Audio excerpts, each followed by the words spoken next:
So I've shared from time to time a little bit of my history with you all. Part of that history, and during my formative years, I faced a little bit of bullying, just like many people have. While there were many reasons why those years were difficult for me, there was one person in particular who contributed to those reasons the most. For the sake of anonymity, I'm going to call this person Brad. I'm going to call him Brad. Brad's watching, he knows who he is, but for your sake, he's Brad. Throughout junior high and most of high school, Brad made it a mission to make my life miserable, just to torment me. After some time, though, his efforts turned from like a physical bullying to an emotional bullying because as we got older, I got much bigger than him, and the physical had to stop and move to like an emotional, mental game. Now, what was even weirder about Brad was that his efforts in bullying extended beyond high school because we ended up going to the same university. And so he decided, hey, why turn over a new leaf? I'm just going to continue the same old thing as I go into college. So again, the bullying had really moved away from a physical bullying. And upon graduation, Brad actually tried to become buddy-buddy with me. In some sense, I kind of fell for it. I was like, okay, maybe we are turning over a new leaf, but it was kind of a facade. And so as we started university, as we started going to college, something that was really popular at the time was something called MySpace. Now, some of you may have grown up with MySpace. Some of you may not even know what I'm talking about, whether you're too young or you're too old. But there's a sweet spot for MySpace people, and I was a MySpace person. And now coming out of a high school that was very small, I had quite the desire for community. To make friends, and really more importantly to me at that time was to meet a girl. And so I'm on MySpace, and you can make these connections, kind of similar to Facebook, adding friends and whatnot. And I end up adding this girl on MySpace, and we start talking. It's very similar again to Facebook. You can message each other, do all this kind of stuff. And I end up getting her phone number, and I thought she was really cute, so I asked her on a date. So she gave me her phone number, we're texting, and we make plans to go to a local movie theater. That night, I'm getting ready to meet her, and I get a phone call, and it was from a good friend of mine who also was going to the same university, went to high school with me as well. And again, just for the sake of anonymity, I'm going to call this friend Adam. And so Adam's on the phone, and I'm telling him what I got going on, and I can kind of hear it in Adam's voice that he has something to tell me and something that he doesn't really want to tell me. You can tell when someone has an apprehension behind their voice. Well, that was going on with him. I could tell he had something he wanted to get off his chest, so I just said, hey, it seems like something's going on. What's going on? Well, he tells me the whole thing, this whole date is a setup. Brad had created a fake MySpace, had asked a girl he was friends with for her pictures, put them on MySpace. We're talking, and then he ends up getting a friend of his to use his number to give me. So it looks like a new number in my phone, right? He couldn't obviously give me his phone number because I would know who it was. So he gives me so everything seems legit. He's going, again, I laugh at it now because it's really a weird thing to do to a person, especially considering from the age of like 12 when I met him, there was zero things I ever did to him to kind of warrant this behavior. So he continues this for 6-7 years. And here we kind of hit a climax. And so the climax to his plan here was to show up to the movie theater, have me show up to the movie theater, but he's going to be there with a group of his friends to mock me and laugh at me once I arrive. Again, he really thought this thing out. Now, while I was kind of upset and frustrated with Adam for waiting so long to tell me about this whole plan, I give him some credit because he ended up doing the right thing and tipping me off and telling me what was going on. Now, at this point, though, it doesn't even matter about Adam, what he did or didn't do. I'm so furious with Brad, I can't even think about that. I'm bloodthirsty at this point. I want revenge. I want to cause pain to this kid. And so what I do is I go out to my garage and I grab a wooden bat. And so that I had, it was a Louisville Slugger. And my dad sees me doing this, and, I don't know, I think as a good dad, he says, hey, I'm coming with you. Doesn't really decide to stop me from doing it. But at this point, I didn't care one way or another. Like, to me, enough was enough. Enough was enough. this is where things were going to go down.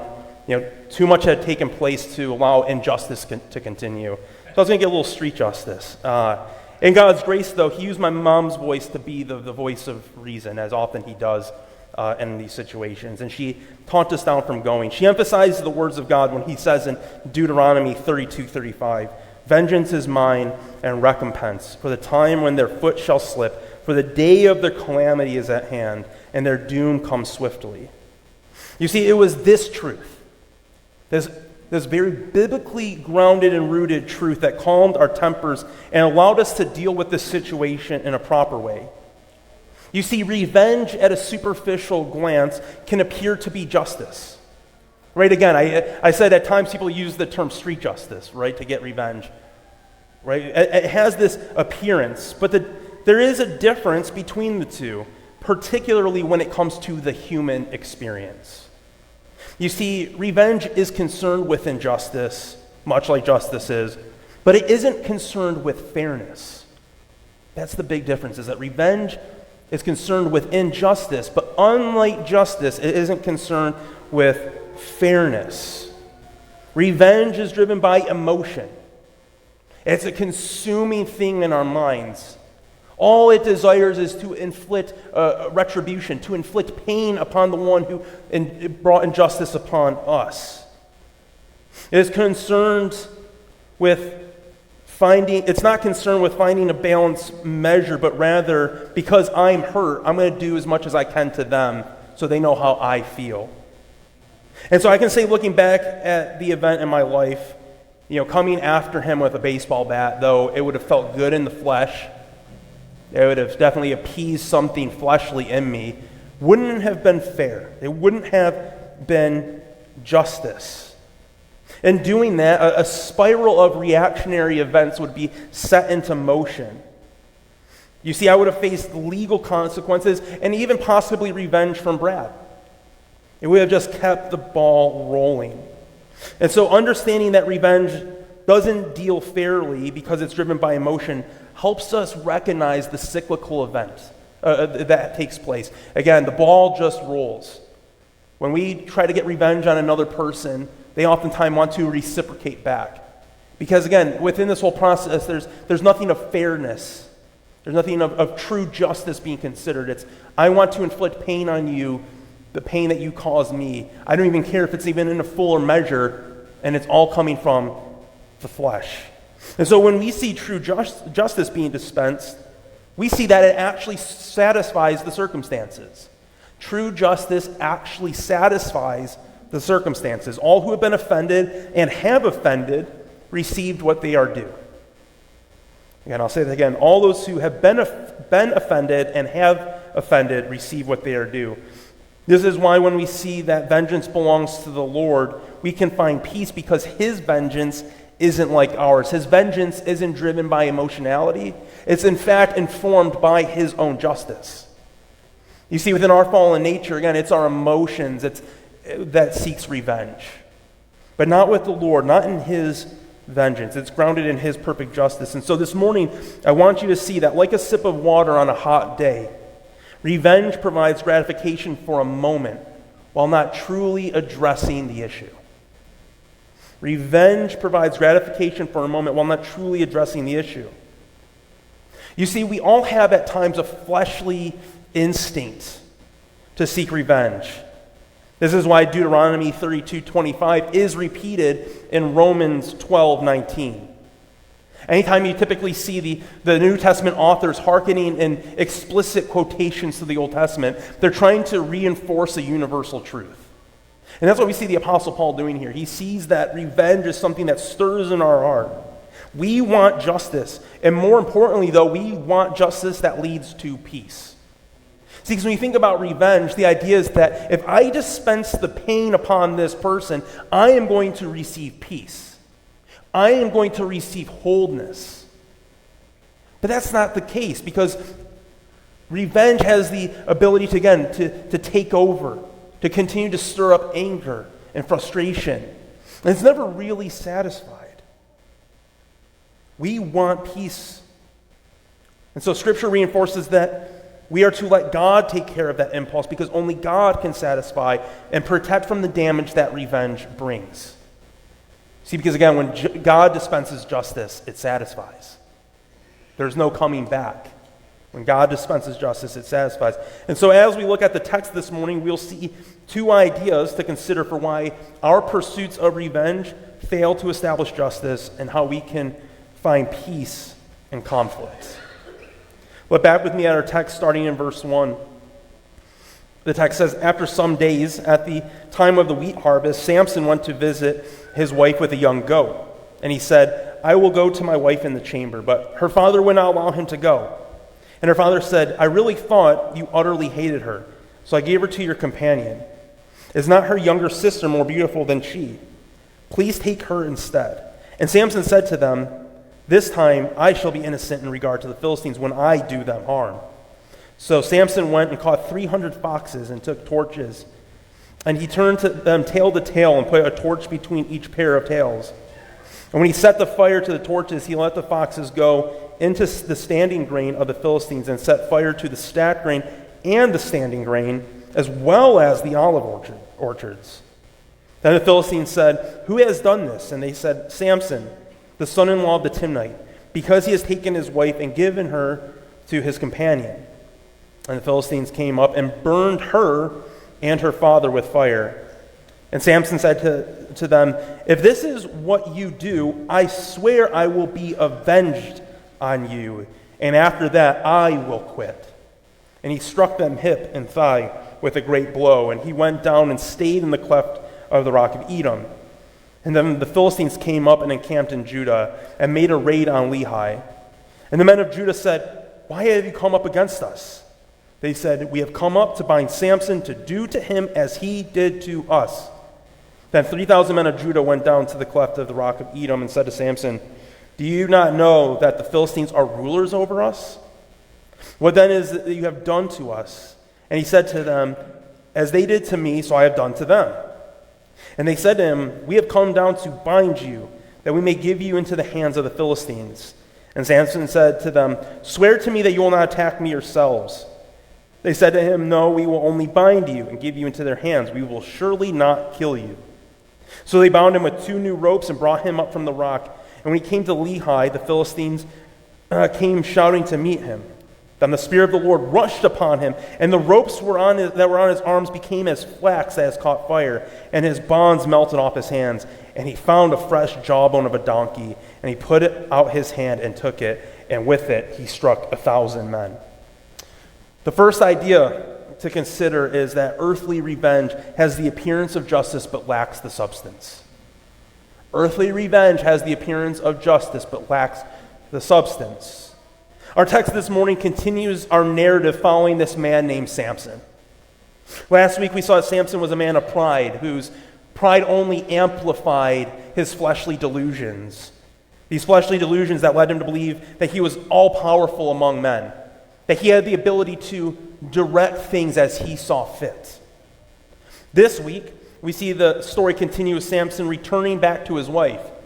If we remember back to last week, due to his wife's betrayal, he returns to his father's home. We also mentioned last week that we can't be certain that they were fully legally married, right? In this context, to be betrothed was to actually be married. You would see the term husband and wife being referred to each party during the betrothal. That was part of the marriage in of itself. But it found itself a culmination at the end of the feast, which here again, when we see Samson, we see him leave at the end of this because of what his wife did. And so this is why it seems so easy for his new wife's father to give her away to his best man. Well, Samson is back and he has expectations. And what are some of his expectations when he's coming back? He expects that, one, the marriage to be valid. He expects that this is his wife. And he expects to be accepted into intimate proximity with his wife, that he's going to come to her as he pleases, that no one is going to stop him. However, what we see is that that doesn't happen. Samson is met by her father, who refuses him entry because the father believes that, yeah, you utterly hated her. Clearly, you left and went to your father's house, so I gave her away. to your best man, which is weird. Don't get me wrong, but that's what happens. And so in his self-defense, the father then offers the younger sister, says, oh, hey, sorry, Samson, get what happened here, but look how beautiful my other daughter is and how much better she is. I mean, he recognizes, this response shows that he recognizes the power Samson had. He knows what Samson is capable of doing. And so he doesn't want his arms ripped off his body, Samson tore a lion in half. So there's a lot Samson could have done to this guy, and he's trying to do well by him. Well, that doesn't work. While the father makes an appeal that she's much better, we can remember back to last week when we see that Samson looked upon his wife and it said that she was right in his eyes. That's what Samson wanted. And in Samson's heart, Samson gets what he wants. And so considering what he wants is being withheld from him, he decides to take revenge. You did this to me. You gave her away. And so now I'm going to be innocent of Philistine blood when I hurt them. And I'm going to hurt them. And it says that he brings a great blow against the Philistines. Again, he actually doesn't even really bring it against them.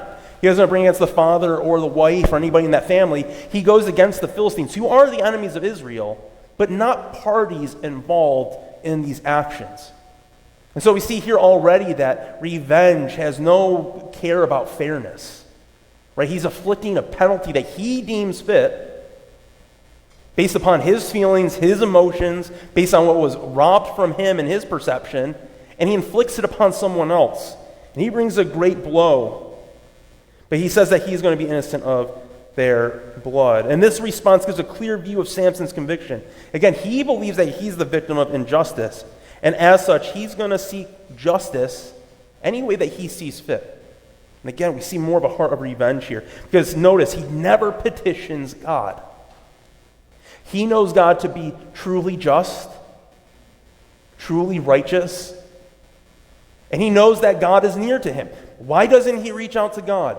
Why doesn't he seek God in this? Because again, it's not God who's driving his decisions, it's his heart, it's his flesh, it's his pride, it's his emotions. He never reaches out. He is not seeking true justice. And so as you hear these words about Samson, I want you to think about a moment in your life when you truly desired revenge, when someone wronged you, when someone robbed you of your peace. I want you to remember what that felt like. And in that moment, it feels like a verdict has been set, and you are the judge. Right? When that happens to you, you look at that person, the culprit, and it's so easy to quickly pass judgment on what they deserve. I hope this happens to them now they did this to me. It is a natural reflex. And this is what's taking place here. Right? We see this what's happening. And what we see is there's a heart of, I want you to see what I have gone through, and I want you to endure that pain. I want you to see this morning that unlike justice, revenge is deeply rooted in ourselves. Deeply rooted in ourselves. In our flesh and in our reasoning, in our emotions, and our own power. This is the sharp contrast between justice and revenge. Because true justice is concerned with what God has to say. True justice is concerned with what God's penalty is. And that is the key. When we seek justice, we seek what God has to say, not our emotions. Not our emotions. Well, Samson gets himself stirred up, gets himself all worked up, and he comes up with a way to inflict, again, his revenge against the Philistines.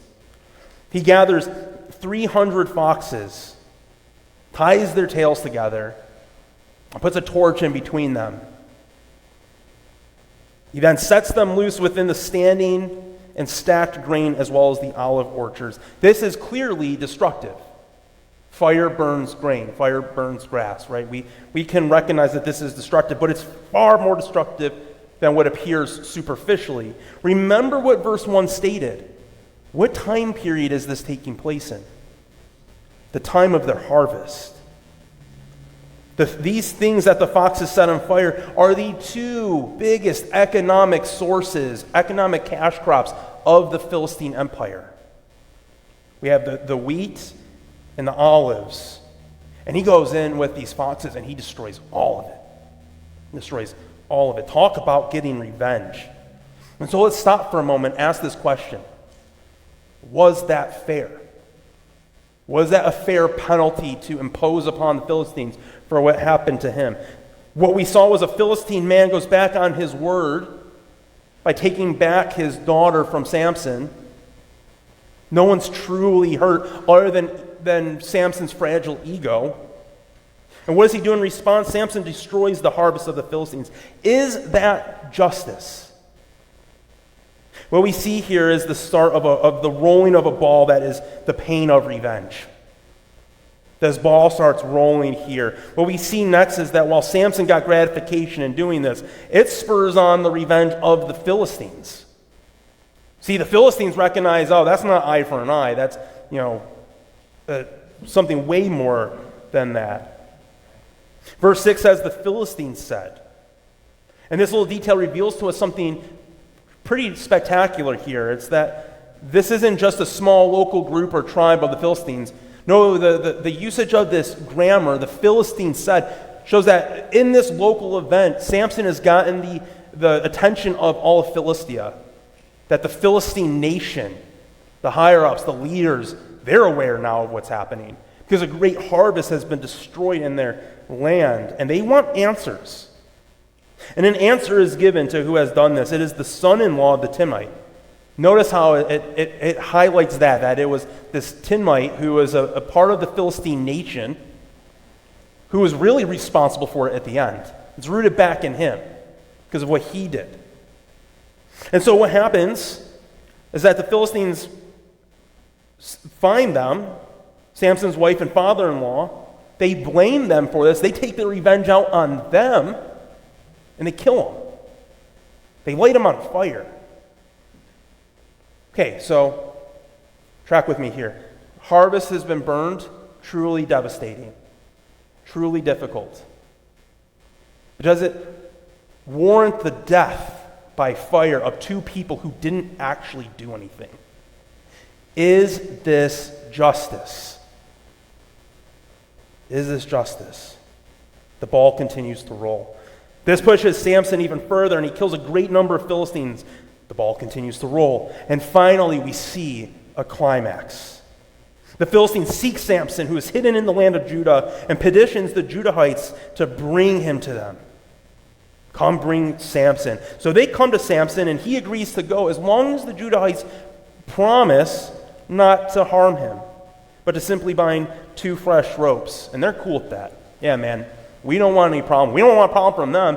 We don't want a problem from you. We're just being brought in the middle of this, so we just want to bring you to them. So everyone's in agreement. They bind him with 2 fresh ropes and bring him out to the Philistines. And Samson comes out before the Philistines, and their emotions are being driven and stirred up. It says they're shouting at him. They're amped up. We are going to get our revenge. We are going to finally inflict pain upon the one who inflicts pain. Or so they thought. The Spirit of the Lord rushes upon Samson, and he breaks free of the ropes. Samson's good at that. Samson's good at breaking ropes. And he is weaponless, though, which this is an issue, right? Because he's facing a large force of Philistine-trained soldiers who have weapons. And he's got his bare hands, which, again, is pretty formidable when you understand who Samson is. But he recognizes in himself that he needs something else. And so what does he do? Well, he breaks his vow again. What? He breaks his vow again. Yeah.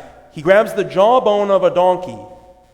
That donkey wasn't walking around living. He just reached in its head and ripped it out. It was the carcass of a recently deposed donkey. And so he pulls this jawbone out of this carcass, again, touching something that's unclean. Doesn't seek the Lord in provision in this moment. Goes, takes it in his own hands, breaks his vow again, and he goes and grabs this jawbone. Now, this is pretty wild, but he kills 1,000 Philistines with the jawbone of a donkey. Crazy. I don't know if I could kill 1,000 men even with a machine gun, let alone the jawbone of a donkey. Pretty spectacular. And for now, what we see here is that in some idea, the conflict is tempered. I mean, the Philistines are just sick of him killing Philistines at this point. Because anytime they come into contact with him, he's killing them. And so as we've witnessed the progression of revenge, it's hard to say that justice in its truest sense has been established. You see, because as we go through this passage, what happens? That ball keeps rolling. Revenge takes place, and it only amplifies the emotions. It amplifies the emotions, and then we see that it becomes consuming to the point where it directs all of their actions. Each step is concerned with, what am I going to do to you now? You did this to me, now I'm going to do this to you, and now I'm going to do this to you, you did this to me, and it just keeps the ball going and amplifying. Seeking revenge became the whole objective. And that's what you need to see this morning about revenge. Revenge consumes us. It consumes us. It becomes what we think about, what we plan for. It stirs up our emotions. It stirs up bitterness. It finds a root in us, and it makes a home. And it only grows. Again, this is what's different about justice, because justice, true justice, satisfies. And so, within our revenge, we give and we give and we give to the objective of revenge, while all the while it simply just keeps the ball moving forward. You see, revenge robs, justice settles. Revenge robs, justice settles. The difficulty, though, we have with justice at times is that typically the results are taken out of our hands. That's why we like revenge, am I right? Because that's in our hands. We get to determine what happens. We inflict the penalty. But within the systems of our society, true justice doesn't take place like that. In fact, it's typically taken out of our hands. In our culture, like many others, justice is dispensed through local authorities. We have courts and a justice system, and they are there to take care of ensuring that justice is dispensed.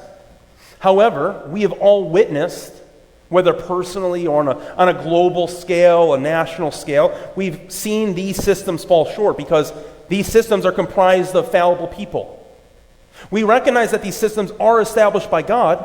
Scripture affirms that these ruling authorities are here actually for our good. They're set for our good. But in their fallenness, we see that human institutions fail. And though this may be the case, we cannot allow the failing of human institutions to inform us on the status of justice and revenge. Their failings cannot inform the way that we see revenge and justice.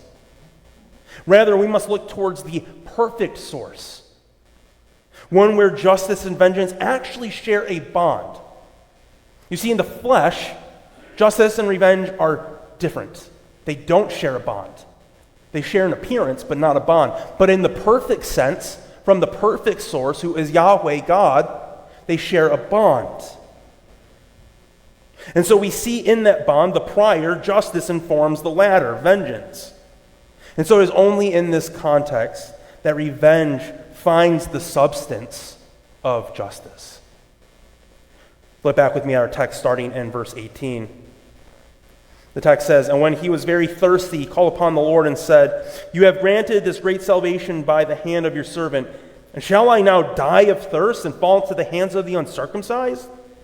And God split open the hollow place that is at Lehi, and water came out from it, and he drank, and his spirit returned and revived him. Therefore the name of it was called En-Hakor. It is at Lehi to this day. And he judged Israel in the days of the Philistines 20 years. The second idea for us to consider this morning is that God alone can provide sustaining peace in conflict. Again, revenge wants that peace. It desires that peace. It believes that that distributing pain as a just punishment will bring that peace, but it doesn't. Only God alone can provide sustaining peace in conflict. After all of this conflict we've seen here in this story, the burning, the killing, we are given this detail that Samson became very thirsty. We see a very fleshly moment in this little detail. This is a simple glimpse into the humanity of Samson. For all of his strength, for all of his ability, he just killed 1,000 people with the jawbone of a donkey, yet he can't satisfy his own thirst. He can't satisfy his own thirst. What all of his strength could do for himself, we see that he is unable to do even this simple thing. Even the way he petitions the Lord here actually has, though, a flare of arrogance. It's very interesting the way he petitions the Lord in this passage. You really going to do this, God? You're really going to provide here salvation, and yet now I'm going to die amongst these uncircumcised? Funny enough, all of his traveling amongst the Philistines, he's never once called them uncircumcised. Uncircumcised in this context is derogatory. They're unclean. They're lesser than us. But from the beginning, what did we see of Samson's life? He's traveling back and forth. He's enjoying their women. He's enjoying their way of pagan living. But now here, he calls them pagan. Now here, he calls them uncircumcised. And so he has this flippant attitude towards God, like, hey, you kind of owe me this. Again, he gives, his words almost give an indication that he believes Yahweh owes him water. The Lord, though, is a gracious Lord. I want to stop there for just a second and just embrace that and appreciate that. Our Lord is gracious. Our Lord is merciful. And despite here the flare of arrogance of Samson, he provides him water. He gives him water. And even in the midst of our fleshly pride and arrogance, God is rich in mercy. What a wonderful reality to celebrate this morning. God provides Samson water, and the text says when Samson drank, his spirit returned and he was revived. What a fitting way to finish this section of Samson's story. Throughout this entire conflict, Samson's actions led him to give more and more of himself. He continues to pour out more and more of himself upon the Philistines. He continues just to pour himself out until his cup was dry. However, it was only God who could fill up his cup. Didn't matter how much strength he had, didn't matter how much ability he had, it was only God who could fill up his cup. Church, God doesn't want you to empty your cup this morning for the sake of revenge, but rather he wants to fill your cup. He wants to fill your cup till it overflows. And justice can stir us up in a violent way. We might want to, again, to go out and get that street justice, get that revenge, take it into our hands and our power, and allow our emotions to dictate what needs to happen next. But the results here are the spending of our thoughts, the spending of our emotions, the spending of ourselves, only in most cases to find the conflict unresolved, to find the conflict unsatisfied. There are times where we will be the vessels of justice. We see that God would rather us leave the process up to Him. He wants us to leave it up to Him. But there will be times where we will be the vessels of that justice. There are times where, again, our legal system knocks it out of the park. Again, we understand that the court system, the legal system, has been set in place by God to serve His purposes, to actually distribute justice. And there are times where the legal system actually accomplishes this. Awesome. That is great. But it is all through God's blessing. It operates as God intended it to. And so when we relinquish our desires for revenge to God's perfect plan of justice, we begin to open ourselves up to the peace of God. If you want the peace of God this morning, let go of revenge. Do not hold on to that. He fills us up with that peace. We let go of our emotions, and He fills us with the peace that comes from His promises that are found in His Word. And how can we be sure, though, church, that this will lead to peace, that His promises are true? Well, we look to the cross. We look to the saving work of Jesus. We remember, even in the taking of communion, of that broken body in which Christ meets us with, and that spilt blood in which we are covered in, that justice will be met. That in God's wrath, He will pour out vengeance upon wrongdoing and evil. And we can all rejoice all the more that we have received grace and mercy instead of the justice that we were owed. All because of Christ's great love for us. Church, I want you to hear this truth this morning, and I want you to guard your heart. Because the enemy wants to come in, and he wants to stir that up in you. Oh, does the enemy want you to seek revenge? Oh, does he want you to pour out the peace of God out of your heart?